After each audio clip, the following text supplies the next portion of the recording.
I think some people are having some issues nationally, wrapping their arms around the concept that the best team in the National Football League are the Indianapolis Colts. Yeah. Listen to what Les Snead just did. So they traded with the Falcons. They get their second-round pick. They get next year's first-round pick Oh, Jesus. And that will be a top 15 pick. to trade up to get James Pierce.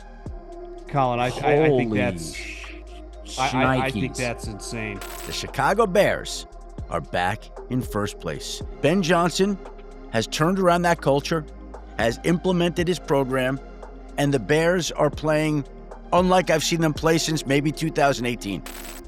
Okay, so I spend my week writing about a ton of different NFL storylines, so I figured I'd hone in on a few that I'm finding the most fascinating.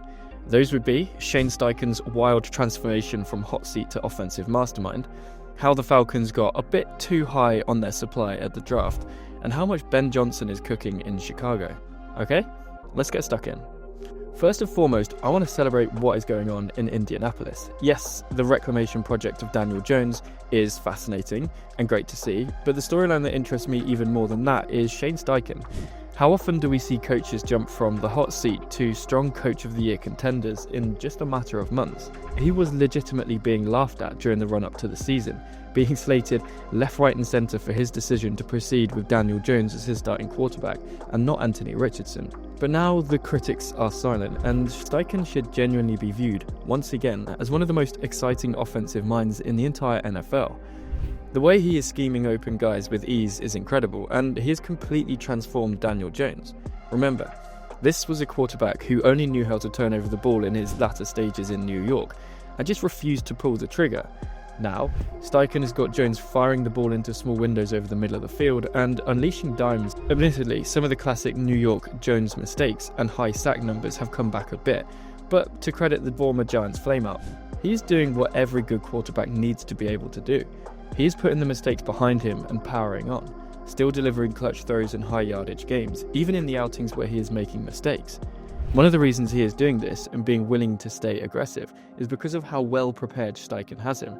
He knows exactly where he is meant to be going with the ball, is hitting the back of his drop with confidence and putting faith in his receivers, who, by the way, are also now able to show what they can do. Obviously, it helps to have Jonathan Taylor in MVP form, but still, it is a massive credit to Steichen that he's got Daniel Jones looking this comfortable and competent, running an offense that is near historic levels of impressive, averaging a league-leading 32.1 points per game. From hot seat to offensive mastermind in a matter of months, the Shane Steichen journey has been incredible to watch, and I'm absolutely loving it. One storyline I am not enjoying quite as much is that of the Atlanta Falcons.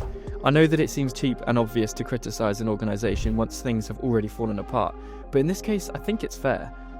It always felt risky to me to give up a future first-round draft pick when you've only seen 3 games from your young quarterback. Not only that, but the prize was an additional edge rusher who the rest of the NFL felt comfortable leaving until the mid-20s. I am all for being aggressive, but timing is important. Take Howie Roseman and the Philadelphia Eagles, for example.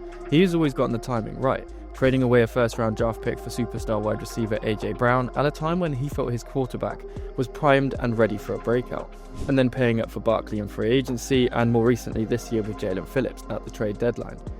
You can say something similar about Stephon Diggs going to Buffalo in 2020, or even the LA Rams with Matthew Stafford. Those teams knew that they had the foundations already in place and just needed this extra piece to push them over the edge. In Atlanta, there was no way they could be that confident. As I said, Michael Penix Jr. had played 3 games as a professional, and this team had selected inside the top 10 each season between 2021 and 2024. By trading away a future first-round draft pick like Atlanta did during the 2025 draft, they were not only committing to Michael Penix Jr. well before they could complete a proper eval, but they were also making a statement that they believed they were ready for a playoff push. Unfortunately, between the coaching staff on the sidelines and in the booth, and the players on the gridiron, this has proven to be far from the truth. I appreciate that injuries have not exactly helped the matter, but even at full health, this has not looked like the quality of team that the off-season actions suggested it would be. And now, they are surely on a route to earning a top 5 draft selection that they will not even be able to use.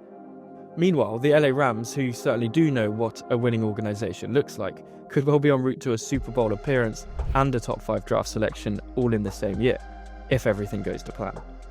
The next storyline that is fascinating to me is Ben Johnson in Chicago, another offensive genius. After being the kings of the offseason for what feels like the 10th year running, there was more painful familiarity over the first 2 weeks when Chicago collapsed in embarrassing fashion in week 1 and then were destroyed by the Detroit Lions in week 2. By all accounts, the curse of the same old Bears was hitting again. Except, things are different this year. It was always going to take time for the Bears' young offense to get to grips with Ben Johnson's incredibly complex system, which depends heavily on each and every player understanding the finer details of their role and executing them flawlessly. Add in way more play-action passing for Caleb Williams to get to grips with, and way more pre-snap motion for the offense in general to get used to. I think it's fair to say that it was always going to take plenty of time for this unit to get good quality, cohesive football. To be honest, it will surely not even be until next year, after another offseason, that we see the Johnson offense in full flow. But there has still been plenty for Bears fans to be excited about already in 2025. In particular, the way that Johnson has transformed the run game over the bye week, elevating Theo Benedet to the left tackle starting spot, getting DeAndre Swift out in space on perimeter runs, and mixing up personnel packages. Johnson really is an offensive genius, and he proved it by what he has cooked up since the bye, and he has got ultimate buy-in from all of his players, with great blocking from the likes of Rome Odunze, Luther Burden, and of course the tight ends. To summarise the improvements, over the first 4 weeks of the season, Swift averaged 3.3 yards per carry. Since the bye week, he is averaging 5.7 yards per carry, and the Bears, as a result, are now the second best rushing team in the NFL, with 146.6 yards per game on the ground. For the first time in what feels like forever, the Chicago Bears have an identity, and their run game is helping them manage and control games much better than they ever have done before. As a result, they sit on top of the NFC North with a 7-3 record. Oh, and we should give a quick word to Caleb as well. His sack avoidance is truly incredible this season. He often seems to be running for his life, but has proven more than capable of spinning out of what appear to be guaranteed sacks, and somehow finding a play downfield.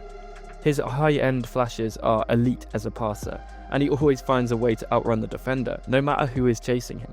His consistency and accuracy does need to improve slightly, but on the whole, Chicago fans have got to be feeling pretty good. Anyway, those are the 3 fascinating storylines that I am enjoying this season. But what about you? Let me know in the comments. This is a new type of content for me, so please do give me a like if you enjoyed it, and comment below if you have any feedback. Any subscribes are much appreciated as I try and get this channel off the ground.